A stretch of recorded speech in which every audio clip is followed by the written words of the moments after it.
pessoal! Estamos começando mais um Pod Saúde, um podcast descontraído e de muita informação. Normalmente, no final do dia, como você se sente? Cansado, mas calmo, tranquilo? Ou você vai para casa esgotado, irritado e estressado? Pois é, você sabia que o Brasil é o vice-campeão de estresse no mundo, perdendo somente para o Japão? E que de 10 pessoas, 7 que estão estressadas é por conta dos desafios e das dificuldades ao redor do trabalho. Por isso, este é o nosso assunto de hoje. E eu vou começar perguntando para a nossa cardiologista, a doutora Cíntia, quais são os principais sinais e sintomas do estresse no trabalho. Então, Gisele, esses sintomas que a gente pode apresentar nessa situação de estresse no trabalho são muito mais uma resposta a um desgaste físico e emocional que o trabalhador pode sofrer no ambiente de trabalho, tanto porque tem um prazo a cumprir para a entrega de algum trabalho, ou às vezes até com algum conflito pessoal com alguns colegas. Então, o ambiente de trabalho ele tem todas essas vertentes. E o que acaba acontecendo, na verdade, para que a gente consiga identificar essas reações do corpo que mostram que essa pessoa está com esse tipo de situação, de estresse. Então, primeiramente, o indivíduo tem uma resposta aguda ao estresse. Então, aquela situação causa nele um desconforto e aí a pessoa fica com o coração acelerado, fica suando frio. E o que pode acontecer nesse momento? A pessoa tenta voltar ao normal e o corpo vai gastando energia para voltar para aquela situação de equilíbrio. Isso acontece várias vezes durante o dia e os dias se repetem, vão passando. E o que acaba acontecendo? Um estímulo crônico. Essa pessoa passa a trabalhar e a estar assim 24 horas. Então, esse indivíduo fica sempre com aquele alerta, tá? Com o que a gente chama que é o nosso sistema nervoso simpático, que é como se a gente estivesse na frente sempre de um leão. Então, essa pessoa fica sempre assim com aquela coisa de pupilas dilatadas, suando frio, com um pouquinho mais assim de taquicardia, pode ter momentos até com dificuldade para respirar. Essa pessoa pode ter alterações assim de sistema gastrointestinal, pode ter náusea, dor na barriga, diarreia. E no coração também, então a gente pode ter um pouco de palpitações, pode ter aumento da pressão arterial, essa pessoa pode ter insônia, dor de cabeça.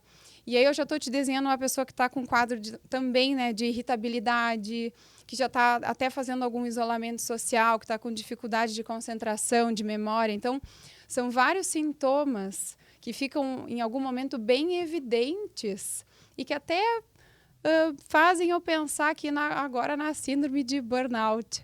Então, Gipsy, vamos aproveitar o momento e que a gente está conversando sobre esses sintomas para tentar explicar aqui para as pessoas qual é a diferença que a gente tem entre o estresse no trabalho e essa síndrome que já está tão famosa e tão pesquisada aí na internet. Com certeza ficou bem mais fácil depois da tua explicação de quais são os sinais e os sintomas e por que isso acontece.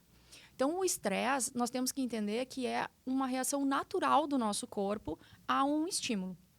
Normalmente, ele acontece quando a gente tem um estímulo muito grande, um estímulo emocional que nos desgasta. Tu usou o exemplo de ter que entregar um trabalho num curto espaço de tempo. Isso pode ser benéfico, porque o estresse ele acaba causando esse estímulo, eu vou lá, cumpro o meu papel e saio com um dever cumprido, com aquela sensação agradável. O problema é quando a gente não consegue superar esse obstáculo.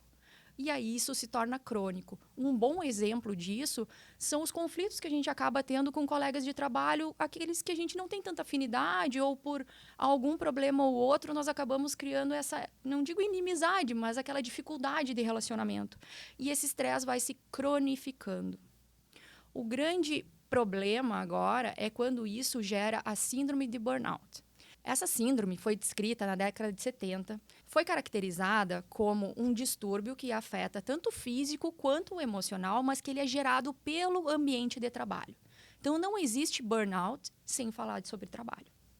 Essa síndrome ela ficou muito mais conhecida ali em meados dos anos 2020, 2022, por causa da pandemia de Covid. Os trabalhadores que ficavam muito mais tempo expostos àquele ambiente estressante, que foram os profissionais da saúde, sofreram muito com isso. E muitas vezes não sabiam o que estava acontecendo, porque a gente estava em meio a uma pandemia, que a gente não sabia como é que era, e junto vinha toda essa carga emocional e física. Então, começou a se falar mais e pesquisar-se mais sobre burnout. Então, quais são os 3 pilares para a gente poder pensar que nós estamos desenvolvendo essa síndrome? Ou que o colega está desenvolvendo essa síndrome? Porque, normalmente, nós não conseguimos nos autodiagnosticar ou fazer esse olhar. Normalmente é um colega, um amigo, alguém da família que aperta esse botãozinho de alerta para nós. Então, vamos lá. O primeiro deles é a exaustão.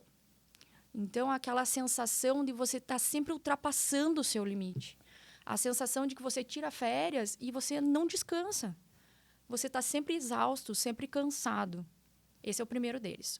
O segundo deles é a ineficácia. Aquela sensação que você não está conseguindo, de incompetência, que você não consegue entregar seu trabalho por mais que você se esforce. E o último deles é o ceticismo. Então, é aquela negatividade que toma conta.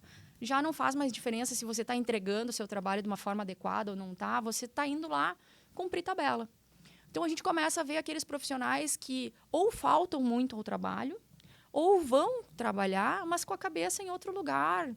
Aquelas pessoas que ficam ausentes, que você pergunta alguma coisa e vem uma resposta completamente inesperada ou não coesa com aquilo que está sendo perguntado. Também vale a pena a gente lembrar que muitas vezes esses sintomas e essa realidade que se apresenta, ela é muito parecida com um quadro depressivo ou com um quadro de ansiedade. E acaba passando desapercebido, porque a gente não consegue perceber de onde é que está vindo a causa desse estresse. E, normalmente, a síndrome de burnout, quando não tratada, ela pode evoluir para uma depressão muito grave. Mas, então, para a gente não banalizar algo que é tão grave, creio que tenha ficado muito claro quais são os sinais e sintomas e o que a gente tem que prestar atenção. Agora, vale a pena nós falarmos quem são os profissionais, Carla, que mais desenvolvem a síndrome de burnout. Esse é um assunto muito interessante, gente. Para começar, só vou abrir um parênteses, porque, na verdade, nós somos todas profissionais da área da saúde e nós somos uma das classes que mais sofre com o burnout, né? Então, estamos aqui para falar bem sobre o assunto e dar alguns exemplos pessoais, inclusive. Então, a primeira coisa que eu quero falar para vocês é que quando a gente pensa em estresse profissional, a gente sempre faz referência a alguém hierarquicamente muito importante na empresa, né? A gente pensa, olha, o CEO tem direito a ficar estressado. Por quê? Porque ele lida com financeiro, ele lida com gestão de pessoas, ele lida, afinal, com toda a empresa. Mas o que a gente percebe? Independente da classe social ou independente da função que a pessoa realiza, ela pode estar sendo submetida a um estresse emocional na profissão de uma forma importante. Esse exemplo que eu estou dando para vocês, eu estou falando do CEO, né, que é um gestor de uma grande empresa. Mas vamos pensar nas pessoas que trabalham nessa empresa. Pode ser que lá nessa empresa tenha alguém que faça o trabalho braçal, né? Por exemplo, que lide com alguma máquina e que tenha um trabalho mecânico, repetitivo, que muitas vezes fique isolado numa sala. Isso gera um estresse. Mas a nossa sociedade faz com que a gente enxergue o burnout e a gente aceite que somente as pessoas com alto nível de estresse, segundo nós, né, sejam submetidas a essa situação. Então, assim, eu não sei se vocês entenderam o meu exemplo, mas o que eu quero deixar claro quando tu me pergunta, qual a profissão? Todas.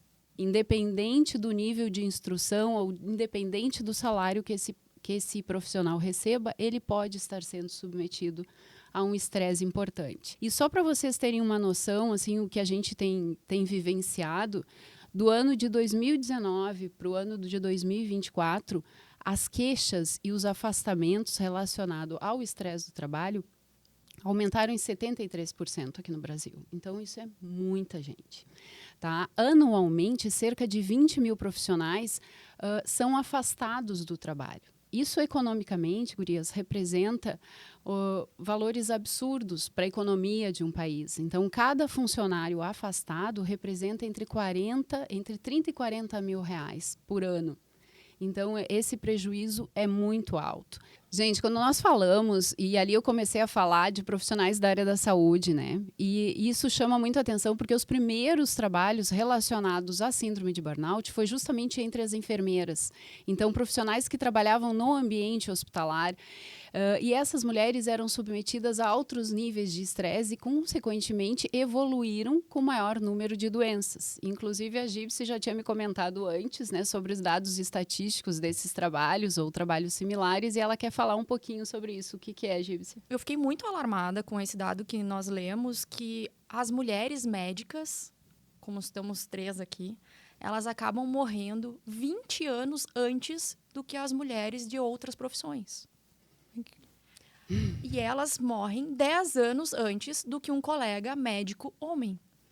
Então, é algo que deve ser falado, sim, porque não é só o estresse do trabalho que a gente está falando também, mas é toda a carga desse peso feminino que a gente carrega nas costas. O fato de ser mãe, o fato de ter que dar conta no trabalho, de ter que dar conta de casa, tudo isso vai pesando. Mas isso é papo para um outro dia. Deixa a Carla terminar a parte dela. Não, isso é interessante, né? Mas isso é para outro episódio do nosso podcast. O que eu quero voltar aqui no nosso assunto de estresse no trabalho, eu vou perguntar para a Cíntia, na verdade, tá? Cíntia, quais são os sintomas, os problemas cardiovasculares que os pacientes podem desenvolver devido a esse estresse ocasionado pelo trabalho? Carla, muitas consequências danosas para o nosso coração a gente pode encontrar nessa situação de estresse no trabalho. Então, já é mais do que bem reconhecido que situações emocionais como ansiedade, depressão e o próprio estresse derivado de qualquer condição aumenta a nossa inflamação nas artérias e predispõe ao surgimento daqueles entupimentos lá nas coronárias que podem causar o infarto agudo no coração. Então, vou trazer aqui uma curiosidade. Toda vez que a gente tem uma situação de estresse, as próximas 2 horas seguidas desse evento agudo, nesse momento a gente tem um risco de quase 5 vezes maior de sofrer um infarto em comparação com qualquer outro momento. Poxa, 5 vezes maior. Então nós vamos sair dessa gravação aqui, vamos adiar as próximas, porque a gente chega aqui num estresse. Ai, verdade. E tá aumentando 5 vezes o nosso risco. Sim, eu estava em burnout aqui no início, suando frio, né? Todo mundo aqui pensando o que vai dizer, a gente está sentindo medo, medo e ansiedade. Bom, então, na verdade, as respostas hemodinâmicas que a gente tem no nosso corpo, hemodinâmica é quando eu estou falando de coração, de artérias, elas fazem com que a gente tenha esse aumento da frequência cardíaca, aumento da pressão arterial, a gente pode ter constrição nas nossas coronárias. Imagina uma coronária que já tem um entupimento, aí tu faz uma crise hipertensiva por causa dessa situação de estresse, que pode ser agudo ou crônico, né? E aí tu pode romper uma placa, tu faz um aperto ali naquela coronária e tu não entrega oxigênio pro teu coração e aí tu tens um infarto. Então, realmente, é bem perigoso. E a gente deveria tomar providências, né? Tanto os familiares, quanto os amigos, quanto os gestores nas empresas, quando se reconhece esse tipo de risco. Então, agora eu tenho mais uma curiosidade para trazer para esse nosso tema aqui de estresse no trabalho. Vocês sabiam que o desemprego também é um fator de risco para infarto? Então, agora eu vou jogar uma bomba aqui. Tem um estudo que foi realizado com adultos de 51 a 75 anos. Eram pessoas desempregadas e empregadas, tá? E se observou nessa turma que o risco de infarto era maior nos desempregados do que nos empregados, mostrando também que as nossas preocupações e o nosso estresse também vêm de outros locais, né? Sim, imagina uma pessoa desempregada com todos os compromissos, com levar o sustento para casa, o estresse que essa pessoa fica, né? Sem saber, ainda mais a partir dos 50 anos, que às vezes é mais difícil conseguir emprego. Isso deve aumentar outros problemas, como o AVC também, não, Gipsy? O estresse no trabalho também está relacionado ao AVC, Gisele. Como a Cíntia explicou já, o estresse ele causa essa inflamação sistêmica. Então, ele não vai inflamar simplesmente lá a coronária, ele inflama todo o corpo. Então, aquelas mulheres também, puxando esse gancho que a gente está falando de mulher, elas pioram o lipedema, porque essa inflamação ocorre de uma forma completa. E também vai aumentar o risco de AVC. Teve um estudo lançado em outubro do ano passado pela Lancet, que prevê que cerca de 10 milhões de mortes ocorrerão em 2050 em decorrência do AVC. Isso é muita coisa. E nós estamos falando apenas de morte. Nós não estamos falando das sequelas geradas por aqueles pacientes que sobrevivem a um evento desses. O que a gente pode também levar em consideração? Como tem um ambiente estressante, eu estou estressada no trabalho, eu acabo procurando mecanismos de fuga para isso, para me acalmar, para me deixar um pouco mais tranquilo. Então, acaba aumentando formas não saudáveis de encarar a vida. Aumenta o consumo de álcool, aumenta o consumo de tabaco, aumenta o sedentarismo, uma má alimentação, uma má qualidade de sono também. Então, são fatores que, junto com o estresse, aumentam o risco de AVC. Então, agora, eu gostaria de deixar uma dica para a gente prestar atenção naquela pessoa que pode estar desenvolvendo um AVC. É uma sigla muito fácil, que todo mundo sabe o que é SAMU, que é o nosso sistema de emergência. Então, grave essa sigla. SAMU, o S é de sorrir. Você vai pedir para a pessoa dar um sorriso. Se esse sorriso não for simétrico, se tiver algo um pouquinho caidinho nesse sorriso, já é um sinal de alerta. Peça para a pessoa te dar um abraço. Se esse abraço não tiver a mesma força dos dois lados, também é um sinal de alerta. Peça para essa pessoa cantar uma música recorrente dela ou falar algo recorrente do dia a dia. Se essa fala estiver enrolada ou se essa fala estiver mais pensativa, também é um sinal de alerta. E o U é da urgência, porque o tempo é vida num caso de AVC. Se esses 3 sintomas estiverem presentes, você tem que procurar imediatamente um serviço de urgência para que você seja atendido e ganhe aí minutos preciosos no diagnóstico dessa doença. Bom, a gente já falou dos sintomas cardiovasculares, a gente já falou de AVC.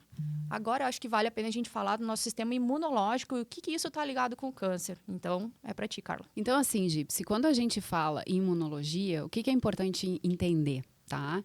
O que é imunologia? São as nossas células de defesa, certo? Quando nós somos submetidos a um estresse crônico, como o burnout, eu perco a minha capacidade de identificar precocemente alguma célula com características cancerígenas.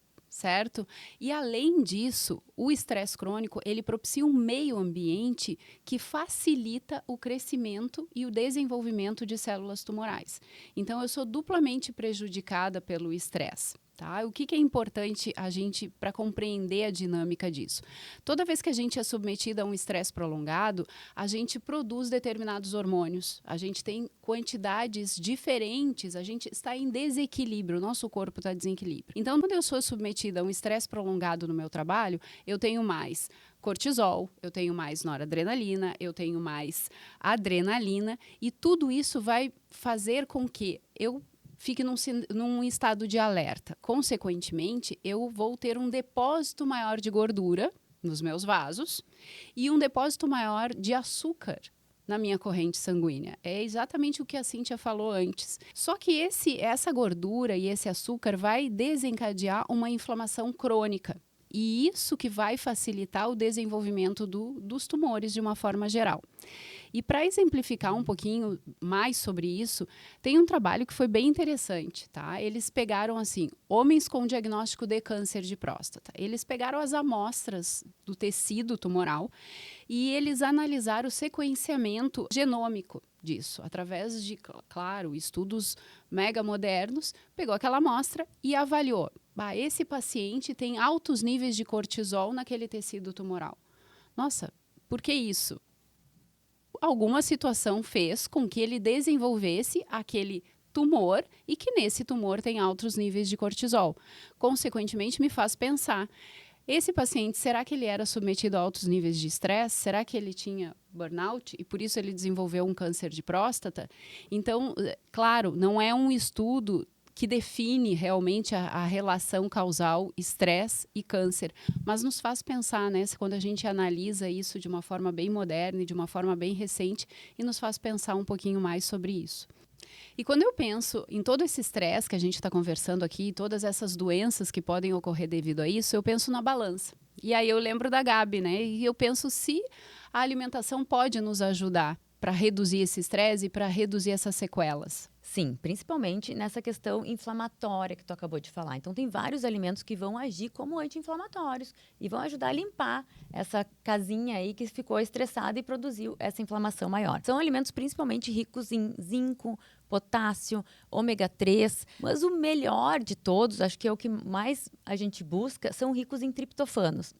Por que o triptofano? O triptofano, ele é um precursor da serotonina, aquele hormônio que nos deixa mais tranquilo, mais zen, mais calmo. E adivinha qual alimento que vai ter mais triptofano?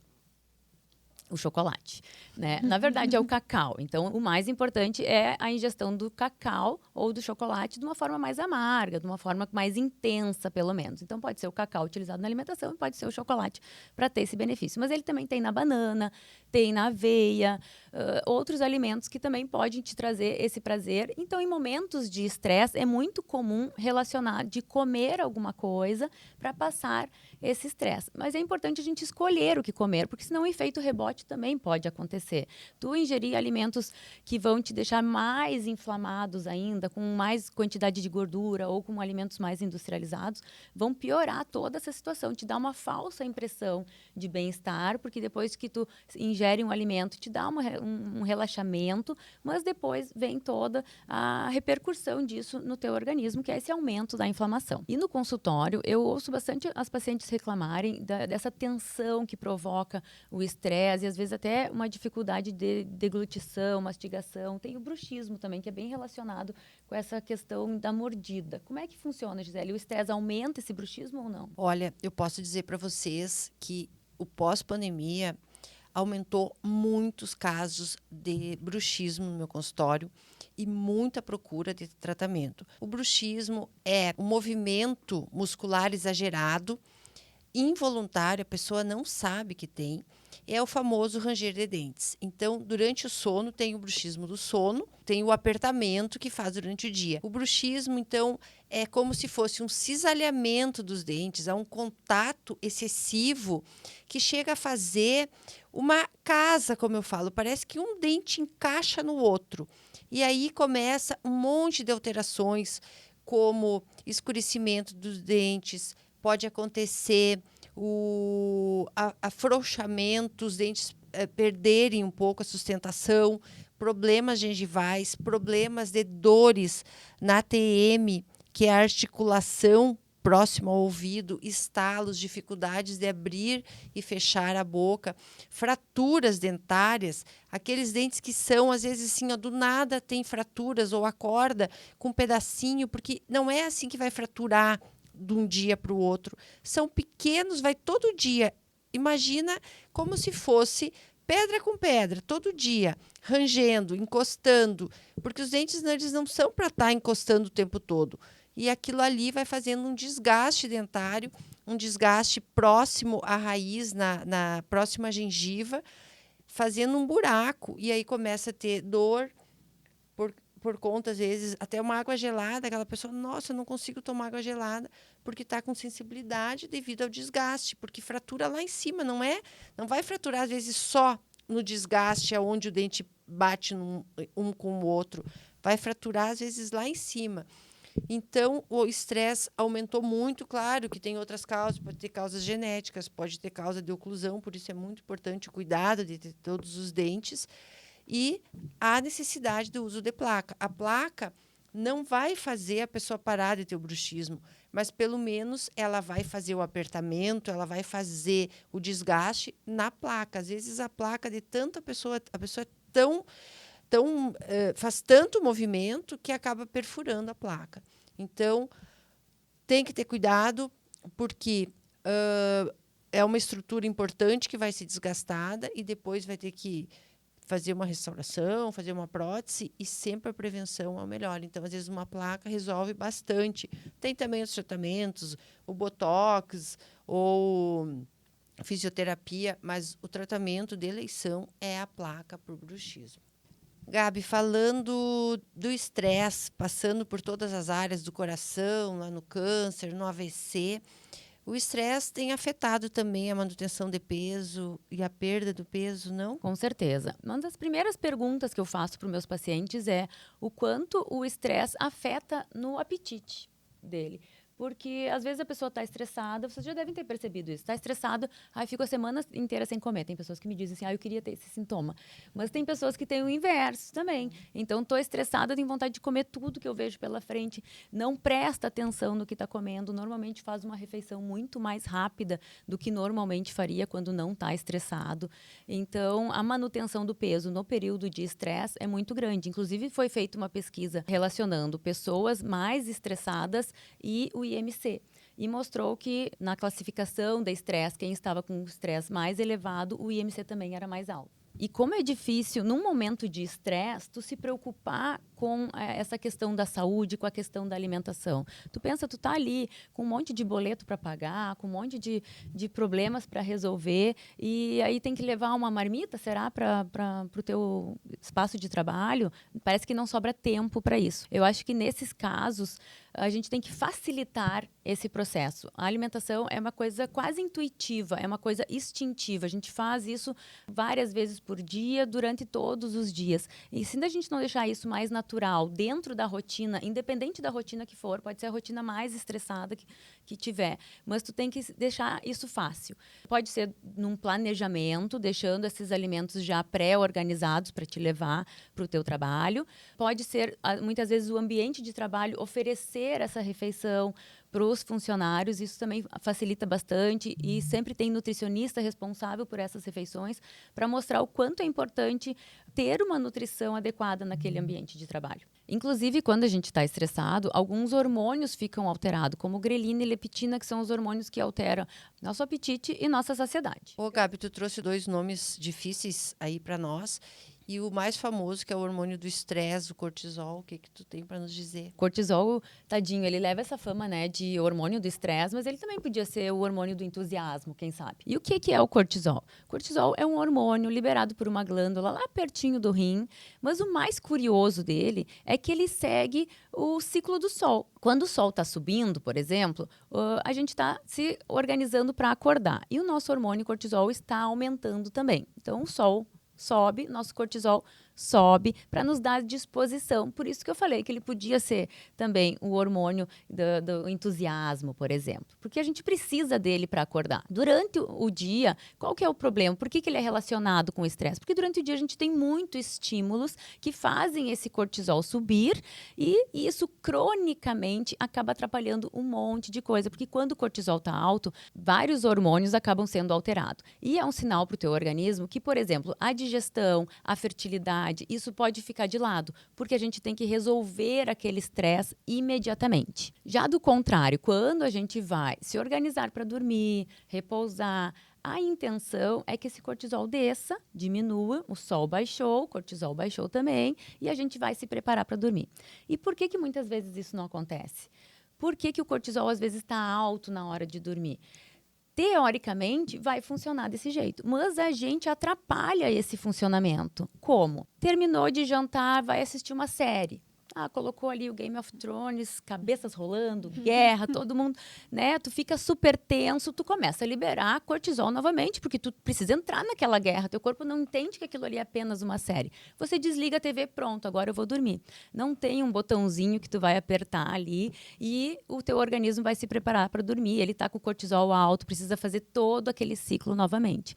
Então, esses cuidados a gente pode ter.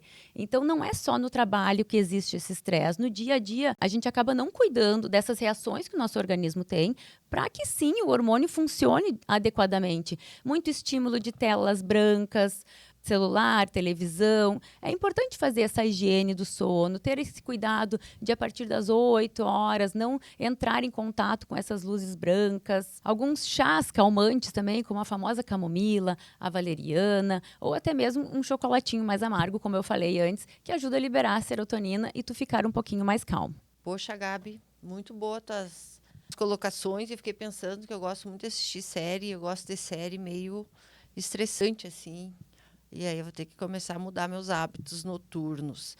E aí eu estava pensando, daqueles dados que tu tinha nos trazido, Carla, tem estudos já que está ligando a síndrome de burnout com o câncer? Gi, eu vou te responder da seguinte forma, assim, burnout é o tema da moda, né? Muita gente tem estudado sobre isso, muitos eventos a nível mundial têm sido realizados, mas a gente não tem um consenso ainda da relação causal entre o burnout e o câncer. O que a gente tem são indícios, trabalhos individuais que nos mostram, inclusive o que eu já conversei com vocês, que há uma incidência maior de câncer de próstata, de ovário, de cólon em pacientes estressados, submetidos ao estresse prolongado e, em alguns casos, de burnout. Mas eu vou falar para vocês assim, que o primeiro trabalho que realmente fez a gente pensar sobre isso foi um trabalho em laboratório com camundongos, tá? Um trabalho em animais. O que os pesquisadores fizeram? Eles pegaram os ratinhos, inocularam células de tumor de ovário e de pulmão nesses ratos. Então, pegaram as células tumorais, injetaram nos ratinhos. Os ratinhos desenvolveram esse tumor depois de um tempo. E os pesquisadores trataram esses ratinhos. Trataram cirurgicamente e trataram com quimioterapia. Usaram cisplatina, que é uma medicação que a gente usa em humanos. E a doença desses ratinhos entrou em remissão. Eles ficaram curados do câncer. E aí eles pegaram esses ratinhos e botaram em 2 grupos. Um grupo de ratinhos voltou à vida que ele estava acostumado, então com aquele nível de estresse que ele estava acostumado, ao cotidiano, à rotina dele, e o outro grupo foi submetido a um estresse físico. Ele ficou preso fisicamente. E o que eles observaram? Que aquele grupo que estava sob estresse físico desenvolveu mais recidiva tumoral. Então, eles tiveram mais recidivas, a doença voltou mais nesse grupo do que naquele outro grupo de ratinhos que estava vivendo livremente. Então, isso sim chamou a atenção, né? Foi o primeiro estudo que mostrou que o estresse pode sim estar relacionado com câncer, e nesse caso na recidiva, né? Pós-diagnóstico. Então, é uma coisa bem interessante da gente pensar. E pensando nisso, então, Gypsy, que trabalha com um monte de gente, o que poderia ser feito para diminuir os níveis de estresse entre os funcionários, né? Principalmente, sim, numa grande empresa, para melhorar a vida das pessoas, né? Vamos levar em consideração, então, as causas que nós falamos antes, que podem levar a uma síndrome como o burnout. O que a gente pode desenvolver para evitar isso?